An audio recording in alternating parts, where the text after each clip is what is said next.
करायचं स्मरण. जय जय रघुवीर समर्थ. श्री समर्थ कृपेने आज उत्तमाचा दिवस, वार शनिवार 16 ऑगस्ट 2025. फार फार उत्तमाचा दिवस, सामर्थ्याचा दिवस. गोपाळ काळा. समर्थ म्हणाली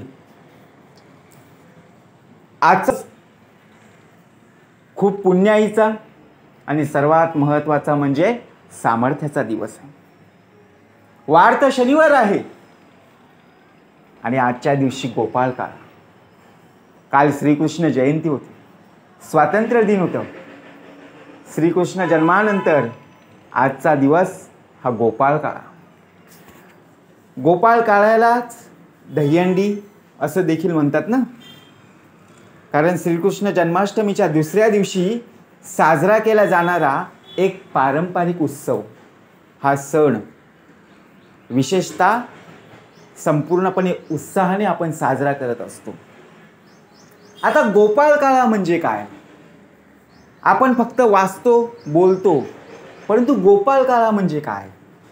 समर्थाने उत्तमाचं विश्लेषण करून दिलेले. गोपाळ म्हणजे कृष्ण आणि काला म्हणजे मिश्रण. या शब्दांचं एकत्रित रूप, याचा अर्थ असा की दही, लोणी, दूध, लाया, पोहे, फळं इत्यादी पदार्थांचं मिश्रण हे श्रीकृष्णाला खूप आवडायचं. म्हणून दोन्ही शब्द एकत्र करून गोपाळ काळा हे नाव तयार झालं. गोपाळ काळा आजच्या दिवशी जर पाहायला गेलो, गोविंद पथक अनेक गावामध्ये, अनेक शहरामध्ये पाहायला मिळतात. आपल्या घरामध्ये सुद्धा आनंदाचं आणि उत्साहाचं वातावरण असतं. मानाची हंडी असते, बरोबर की नाही? लहान लहान मुलं बघा लवकर उठून तयार होतात, डोक्यावर पट्टी बांधतात. उंच बांधलेल्या दहीहंडीला प्रत्यक्षपणे सलामी ठोकायची असते. सलामी द्यायची असते की नाही? नक्कीच. त्या मातीच्या मडक्यामध्ये दही, लोणी भरलेलं असतं आणि ते फोडण्यासाठी गोविंद पथक तयार झालेलं असतं. प्रयत्न करत असतात. सहजासहजी फुटत नाही हो. 9 थर 10 थर खायची गोष्ट नाहीये. मेहनत घ्यावी लागते. प्रचंड उन्हातानामध्ये सराव केलेला असतो. आपण फक्त एवढंच विचार करतो, अरे 9 थराची, परंतु जे खाली असतात ना आणि जो वर असतो त्यांनाच माहीत असतं की आपली अवस्था काय आहे. जे खाली असतात त्यांच्यावर संपूर्णपणे 9 थराचा भार असतो आणि जो वर असतो त्याला संपूर्णपणे दुनिया दिसत असते. परंतु तिथे आपला आत्मविश्वास असणं गरजेचं आहे. आपण फक्त खिडकीमधून पाहत असतो. दहीहंडी जर बघा प्रत्यक्ष मडके, ती मटकी असते ना, ते फोडायला तयार झाले, एकावर एक थर लागतात आणि आपण खिडकीमधून पाणी ओतत असतो. ते न फोडण्यासाठी आपण त्यांना बघा प्रत्यक्षपणे पाण्याचे फवारे मारत असतो की नाही? परंतु ते सुद्धा प्रयत्न करण्याची सोडत नाही. एकमेकांच्या खांद्यावर उभे राहून मानवी मनोरा तयार करत असतात. आपण जोर जोरात ओरडत असतो, गोविंदा आला रे आला. परंतु प्रत्यक्षात जर पाहायला गेलो ना, आपल्या डोळ्यात पण तेवढंच पाणी असतं. आनंदाश्रू पण असतात आणि दुःखाश्रू पण असतात. कारण ज्या प्रकारे एखादा मनोरा पूर्णपणे रचला आणि एकावर एक थर उभे राहायला लागले आणि त्या थरावरून बघा जो सेकंड लास्ट असतो ना वरून, त्याचा कॉन्फिडन्स, त्याचा आत्मविश्वास कमी होतो, त्याचे पाय लटपटतात आणि त्यामुळे तो वरचा असतो बघा, त्यालासुद्धा भीती वाटत असते. परंतु आपण आपल्या मेहनतीला, आपण आपल्या प्रयत्नांना सामोरं जातो, मेहनत घेतलेली आहे, परंतु आपल्याला ती दहीहंडी फोडायचीच आहे, कारण पारंपरिक आहे. आणि आपण फक्त एवढाच विचार करत असतो, जे प्रत्यक्षपणे आहेत त्यांच्याकडे न पाहता आपण जोर जोरात ओरडत असतो. तिकडे स्पीकर लागलेले असतात, काही ठिकाणी बघा तिथे गाण्याचे कार्यक्रम असतात, खूप काही गर्दी जमा होते, परंतु अशा वेळेला सुद्धा आपण ती दहीहंडी पाहण्यासाठी उत्सुक असतो. फक्त एकच नसते, गावामधून शहरामध्ये लोक सुद्धा येणारी आहेत, शहरातून गावामध्ये सुद्धा येणारी लोक आहेत. तिथे प्रत्यक्षात जर पाहायला गेलो, बक्षिसांचं वाटप सुद्धा उत्तम प्रकारे होत असतं, की आपल्याच पथकाने ती दहीहंडी फोडली गेली पाहिजे, बरोबर की ना. असा अट्टहास असतो, कारण एवढी मेहनत घेतलेली आहे आणि जर आपले मनोरे पूर्णपणे रचले नाही तर आपल्यालाच वाईट वाटेल. म्हणून गोपाळ काळा का उत्तमाचा दिवस आहे, का सामर्थ्याचा दिवस आहे. आपल्या गावामध्ये सुद्धा आपण बघा, एकमेकांचे ज्यावेळी मनोरे रचले जातात, दुसरी पथकं आल्यानंतर आपली पथकं अजून का होतात, बरोबर की नाही. एक प्रकारे आपण सुद्धा तयार असतो की प्रत्यक्षात त्या पथकांनी दहीहंडी न फोडता आपल्याच पथकांनी दहीहंडी फोडली गेली पाहिजे, असा आपला अट्टहास असतो. परंतु जर विचार जर केला ना, लहानच मुलगा असतो ना, का मोठ्या मुलाला वरती चढवतात, नाही हो, लहानच मुलगा असतो. काय भलं मोठं सामर्थ्य प्राप्त करून दिलं असेल ना. अहो, साधा आपण 4थ्या माळ्यावर 5व्या माळ्यावरून गेलो की आपल्याला खाली बघायला भीती वाटते. तो तर 9व्या थरावर आहे, म्हणजे बरोबर की नाही, 7व्या 9व्या,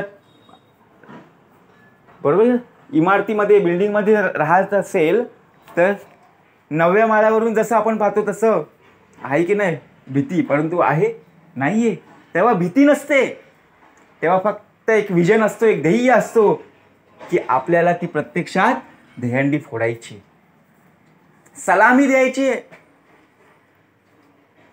सलामी जरी दिली तरी बक्षीस आपल्याला मिळणार आहे, आपल्या वाटेला तेवढं आपल्याला प्राप्त होणार आहे, बरोबर की नाही.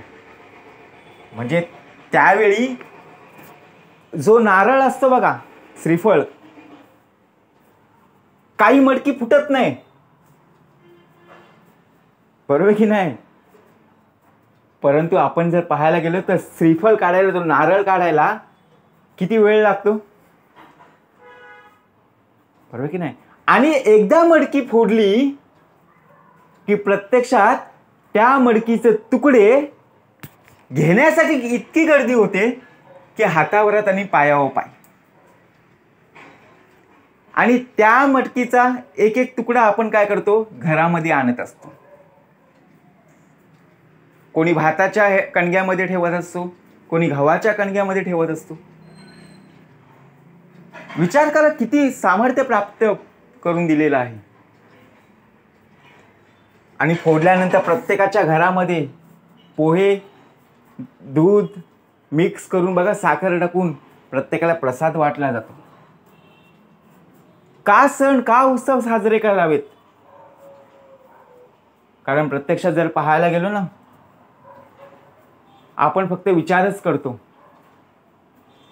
परंतु आपुलकी, माणुसकी टिकावी म्हणून, कारण प्रत्यक्षात जर पाहायला गेलो तिथे सर्व प्रकारची लोक असतात. कोणी लहान असतं, कोणी मोठं असतं, कोणी प्रतिष्ठित असतं, कोणी उच्च असतं. बघा, उच्च दर्जाची सुद्धा लोक असतात, शिकली सवरलेली असतात. समर्थ म्हणाले, परंतु ज्यावेळी हंडी फोडायची असते तेव्हा नक्कीच अनुभवासी प्रत्यक्ष आता अनुभवीच व्यक्ती चढत असतो. त्यावेळी बरोबर कसे थर रचायचे, कसे मनोरे, बघा एकमेकांवर वरती त्या थरावरून जायचंय. खायचं काम नाहीये. म्हणून समर्थ म्हणाले, आयुष्य फुकट जाता कामा नये. कोणाला दुखापत होते, कोणाचा बॅलन्स जातं, आपण लगेच आपल्याला वाचायला मिळतं, पाहायला मिळतं, अनुभवायला मिळतं. पण बघा, आपण उत्साहाने जेव्हा कार्य करत असतो, मेहनत करत असतो, तेव्हा तोच आनंद आपला द्विगुणित होत असतो. म्हणून दिवस हा उत्तमच आहे. का गोपाळ काळ्याला प्रत्यक्षपणे त्या दहीहंडीचं महत्त्व आपल्याला पटवून दिलेलं आहे. दूध, दही, लोणी, खडीसाखर जसं श्रीकृष्णाला आवडत असायचं त्याचंच मिश्रण करून त्याच हंडीमध्ये तेच जमा करून दिलेलं होतं. आणि प्रत्यक्षात जर पाहायला गेलं तीच मानाची हंडी आपल्याला फोडायला सांगितली की नाही? नक्कीच. पण प्रत्यक्ष जर पाहायला गेलो ना, आजचा दिवस, आजच्या दिवसाला सर्वत्र पाहायला गेलो तर गावाकडून शहराकडे आणि शहराकडून गावापर्यंत लोक येणारी आहेत. मुंबईहून कोकणामध्ये जाणारी लोक आहेत आणि कोकणातून मुंबईला येणार आहेत. कारण उत्साहाचा दिवस आहे, सामर्थ्याचा दिवस आहे. बरोबर की नाही? प्रत्येकाने प्रत्येक प्रकारे सण साजरे करावेत. यातूनच खरी माणुसकी आपल्याला पाहायला मिळत असते. ज्या दोरीला प्रत्यक्षपणे जी हंडी बांधलेली असते ती बघा एकमेकांच्या खिडकीला बांधलेली असते की नाही? तिथे पैसे सुद्धा लावलेले असतात, काकडी लावलेले असतात, फळं लावलेली असतात. ते घेण्यासाठी बघा एखाद्या वेळी काही फळं पडली असतात. बरोबर की नाही? काही वेळेला पैसे त्या मटक्यामधले आपल्याला मिळत असतात. म्हणजे अशा प्रकारचा आनंद आपल्याला मिळत असतं की एवढ्या लोकांमधून मला त्यातला 1 रुपया 2 रुपये मिळाले. विचार करा किती भाग्याची आहे ना गोष्ट. असे कोणी दिले तर आपल्याला त्याचं महत्त्व कळत नाही. परंतु त्या मडक्यातून ज्यावेळी आपल्या इथे पैसे पडतात त्यावेळी आपण उचलतो आणि आपला आनंद जो द्विगुणित होतो ना.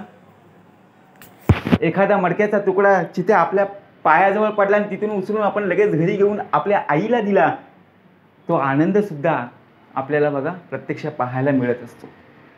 म्हणून आनंद, सुख, समाधानी हेच तर खरं जीवन आहे. आयुष्य पुन्हा पुन्हा नाहीये.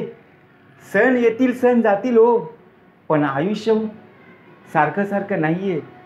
जो मिळालेला आयुष्य आहे ना तो सार्थकी प्रत्यक्षपणे कसा जाईल, कसा सार्थकी लागेल हेच पाहायचं आहे. जन्मता जायते अज्ञाना संस्कारे ज्ञान उच्चते. या शिकवणीप्रमाणे आपला देह त्या परमेश्वराच्या चरणी असला पाहिजे. जर परमेश्वराच्या चरणी नक्कीच असेल तर सामर्थ्य पुरवणारा सद्गुरू साक्षात आहे. कारण सामर्थ्य आहे चळवळीचे. कसा आत्मविश्वास, कसा प्रत्यक्षपणे जो लहान मुलगा उंच बघा त्या मनोऱ्यावर उभा आहे आणि त्याला सद्गुरू साक्षात परब्रह्म विश्वासाच्या कार्यावर तो दहीहंडी फोडत आहे. ही खरी समर्थ कृपा आहे, सामर्थ्य आहे. म्हणून सामर्थ्य आहे चळवळीचे. जो जो करील तयाचे, परंतु येते भगवंताचे. काय पाहिजे? विश्वास पाहिजे, अधिष्ठान पाहिजे. जय जय रघुवीर समर्थ.